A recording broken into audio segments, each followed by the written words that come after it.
my name is Bree Hales. I'm a junior at Flagler College, and I'm a deaf education major with a minor in ASL. Hi, my name is Mary Rose Pedron, and I'm the Assistant Director of Diversity, Equity, and Inclusion. My role primarily consists of doing the diversity, equity, inclusion programming, as well as providing a space for our students to celebrate their identities and ultimately create more of a education so we could have dialogues across differences. My name is Faith Corbin, and I am a psychology student here at Flagler. And happy to be here.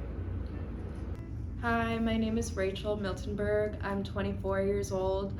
I'm a journalism major and I minor in criminology and creative writing.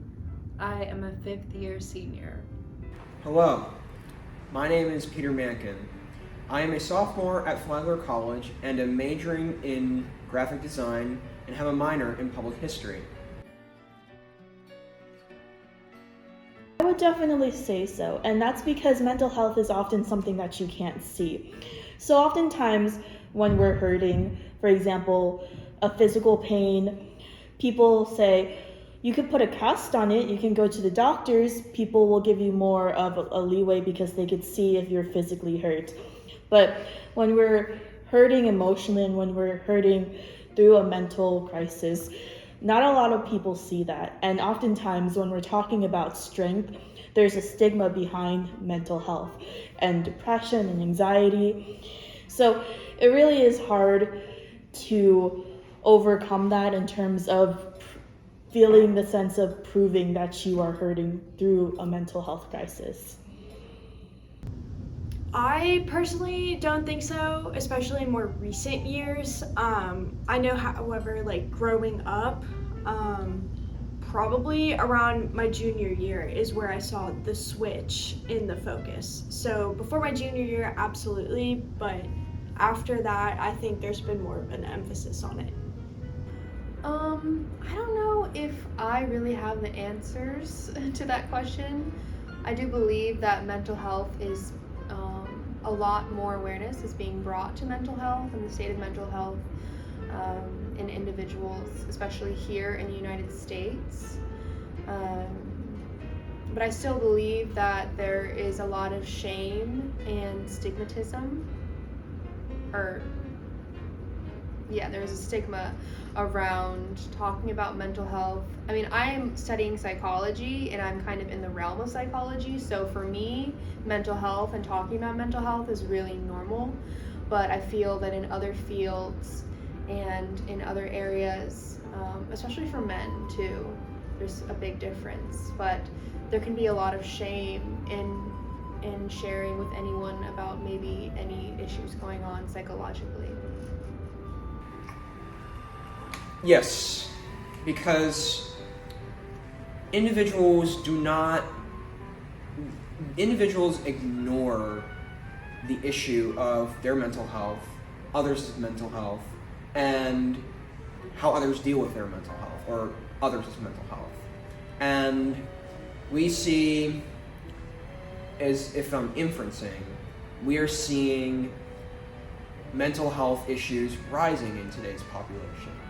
And it's a big issue because we need to figure out methods and techniques on how to deal with mental health scenarios that may be able to help people.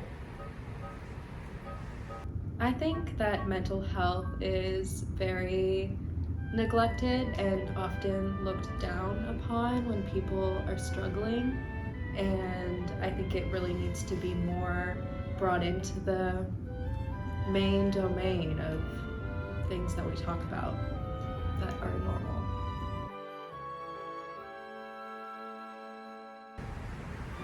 Society regularly ignores the mental health issues, and this is from my perspective and my guess.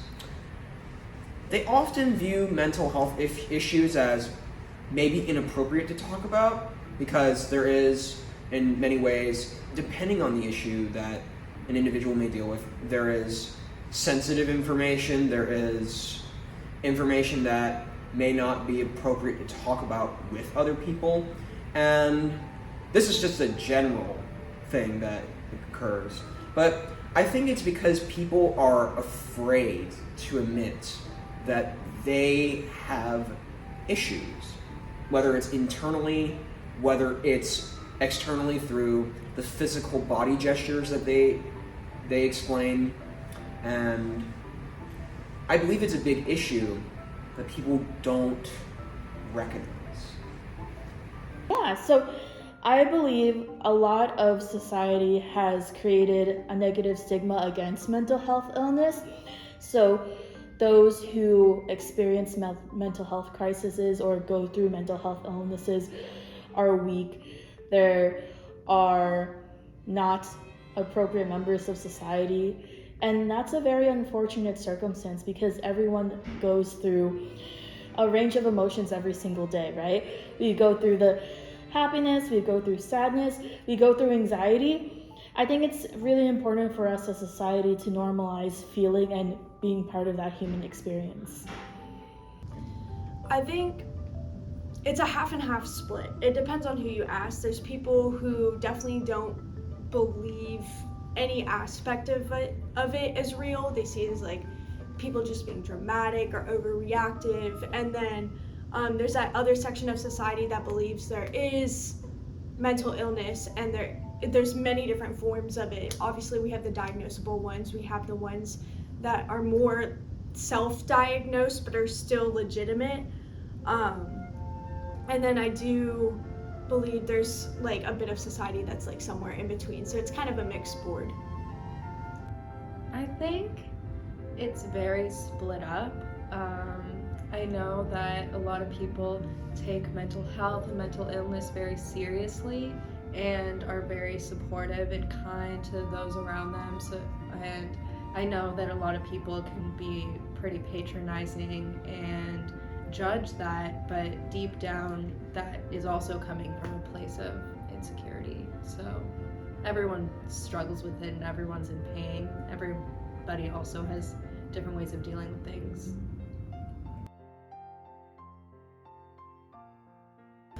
Well, there's a lot, and if you're going to look like clinically at the DSM, which is the Diagnostic and Statistical Manual, which is what clinical psychologists look to diagnose mental health issues, there are quite a lot, but I feel like the most prevalent are anxiety and depression.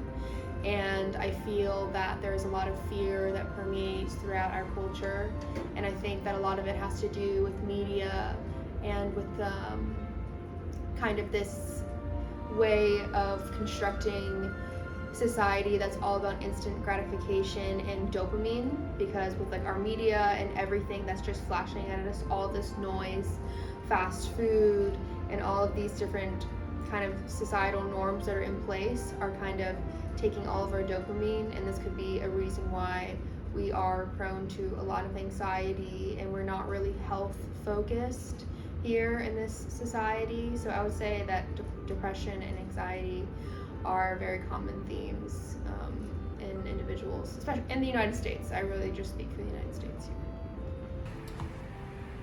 From my perspective as a student with a disability, I see anxiety as a big contributor. But with mental health today, from what I've seen from other individuals' perspectives, I've seen the economy, the job market that has been difficult, that has provided a set of mental health issues that has provided anxiety to many individuals across the country, and I'm sure around the world. But it's also anxiety, but it's also many other issues, obsession that people have about many topics that are common and natural to them and to what other people experience. I would say depression, anxiety, like suicidal thoughts and ideations, eating disorders, all of these things are really common, and yeah. Coming from an education perspective, anxiety, bipolar disorder, if you count ADD, ADHD, I know that's like kind of like a half and half. I think for the most part, it's definitely with emotional behavioral disorders. Anything that's stress induced, even PTSD is a really big one. Yeah, so another common mental health issue in society is really the fact that we as society hasn't been normalizing talking about our mental health, right? So the idea of having to internalize our fears, our struggles, our anxieties simply because we want to appear to be strong, we want to appear to be okay. And the most valuable lesson to learn is it's okay not to be okay. So normalizing talking about our mental health and normalizing creating a community where we could not only uplift one another, but also normalize that getting therapy is okay, right? And needing and asking for help is okay. So collectively, addressing these issues of stigma, addressing these issues of communication around mental health, as well as when we're talking about developing a generation, uplifting them and addressing that mental health issues is not just a single problem, it's a community problem.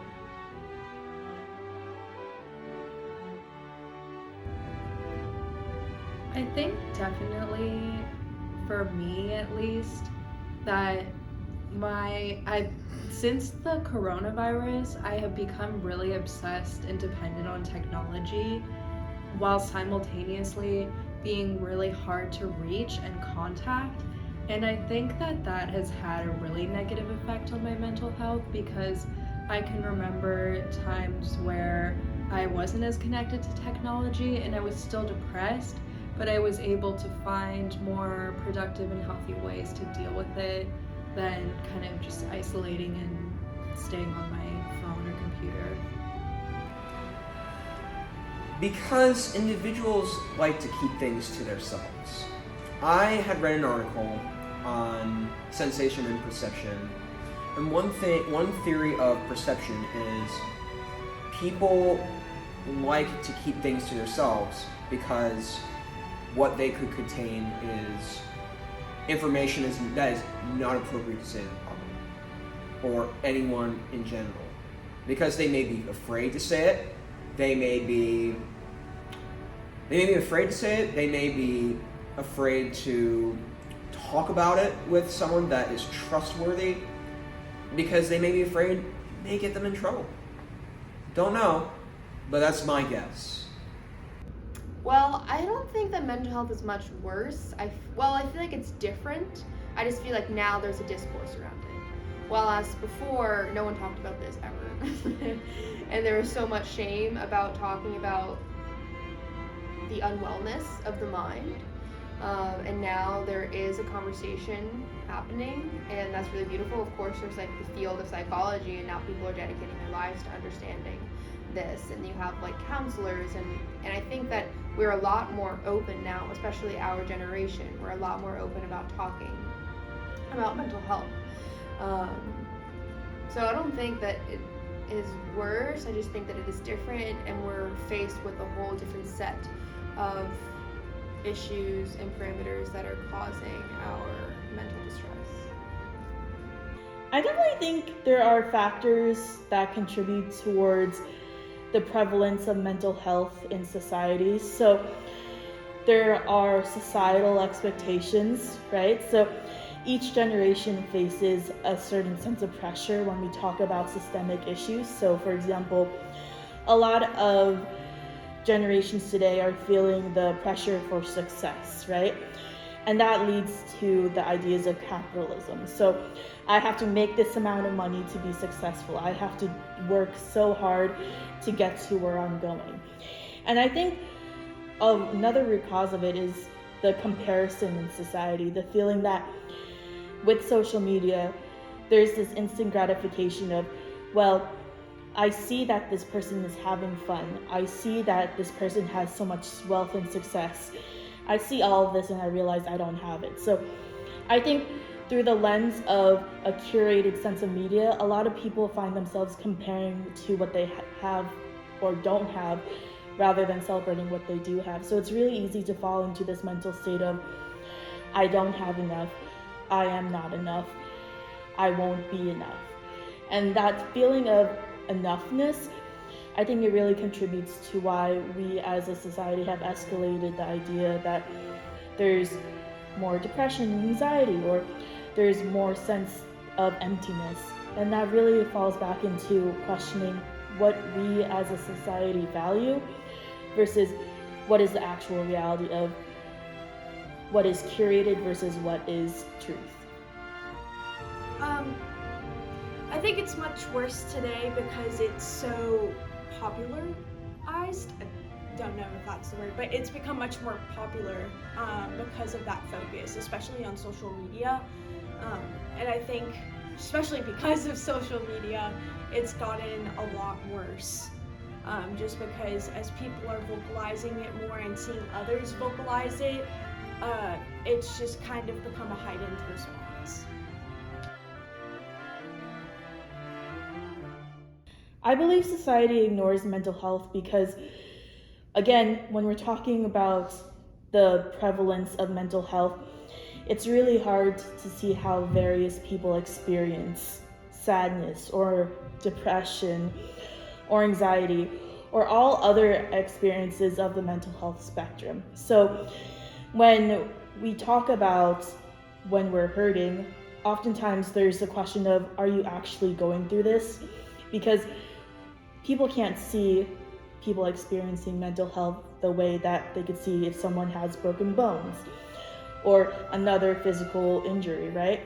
So there is that component of having an invisible identity, as well as, again, when we're talking about the societal acceptance of mental health, we're still fighting battles of normalizing getting therapy, normalizing talking about one's emotions outside of happiness or the positiveness, right? And it really is just a barrier of, well, the comparative society of, if I'm not doing okay and everyone else is, then I should just internalize that and try to be okay so I can fit in with society. I think because it's easy to ignore people who are struggling and it's uncomfortable to help people sometimes, and I think that also it can be really judged and people can be really judgmental over things that they don't understand, so that can lead to a lot of negativity. Like I said earlier, I think it's because of the ability that how people take issues, whether they are sensitive to information or problems that may affect others or them, or it could be the inability to cope with the issue that mental health people take. And it's the fact that individuals do not take it the right way. Sometimes people take it the right way, sometimes people take it the wrong way. It also depends on the individual's experience too. I don't think society ignores mental health. I think they put it up on a pedestal and then they're like, this is just something I live with, and they don't choose to address the problem. There's people who do. They go see mental health professionals, they go see doctors, they work with strategies or medication to help better themselves.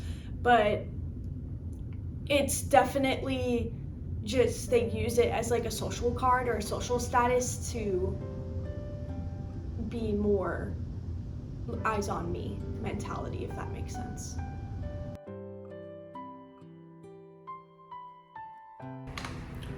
I'm talking to people and I'm asking them, well, they're telling me about their problems that they face, and they're telling me about what's been going on mentally with them, what's been going on mentally with the surrounding environment for them. And it's been a little bit of a tough time to, sometimes with me, sometimes it's hard for me to understand because of my disorder, but with other people, I tell them, look, we understand. We understand that everyone has problems, and we may be able to help. But what I've learned is you can only help to a specific point. Now that may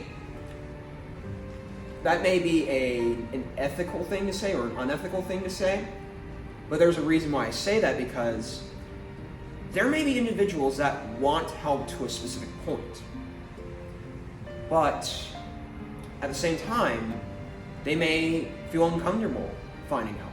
Yeah, so I think I am really proud of my job here as the Assistant Director of Diversity, Equity, and Inclusion, because when we're talking about creating a community, it first starts with addressing the person as an individual. So really meeting someone where they are, celebrating their identities, and really understanding where they're coming from. Because once you understand who you're interacting with, what their struggles are, and what they love, it's really easy to normalize and humanize them into celebrating who they are. So acknowledging who they are as a person, and really emphasizing the whole experience. So creating diverse programming that addresses different intersectionality of identities, normalizing education through difficult dialogues so we can not only address the stigmas against certain issues such as the stigma against mental health, but also engage our community in a way that we could be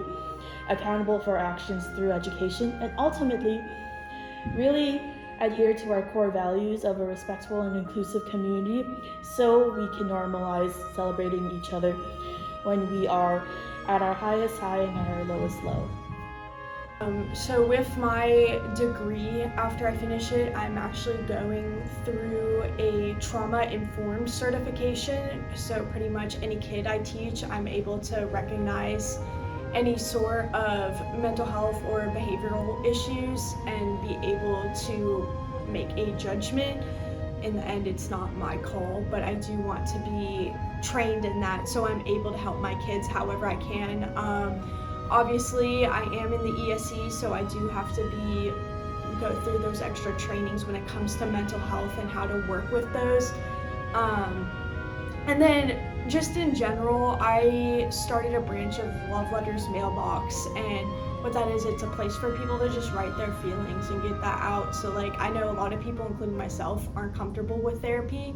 So this is kind of a place where you're able to have that therapy without having to tell someone else. You can leave it anonymous and you can just get whatever you need to out. I tend to be the person that I listen to anyone's problems, and I am really open about my own struggles. So I think that it makes people feel more comfortable opening up to me. If anyone has been, struggled with like sexual assault or violence or, addiction or eating troubles, I make it really clear to the people around me that I'm passionate about those topics, and I love helping people get through because I know how hard it can be and how helpful like having a supportive, caring person in your life is. Well, I am very aware of my own mental health, and I believe that the awareness of your own mental health is absolutely vital for a flourishing life. And we have to become aware of our own neuroses in order to understand our thoughts, our behaviors, our emotions. And for me, what has really transformed my life is my practice of mindfulness. Mindfulness being the awareness of your thoughts, emotions, and behaviors moment to moment. And I meditate every day, and I practice yoga every day, and I'm a yoga teacher. And yoga has transformed everything about me. I believe in it so deeply that I teach and I share this practice with others, and with the intention of spreading the practice, but naturally the practice opens you up and really gives you space to sit with the happenings of the mind and the body. So I hope that my practice kind of give space to my students to be able to honor themselves and to see where they're coming from. But yeah, generally I just try to spread love and be love, and hopefully that creates a positive impact in whoever I'm interacting with.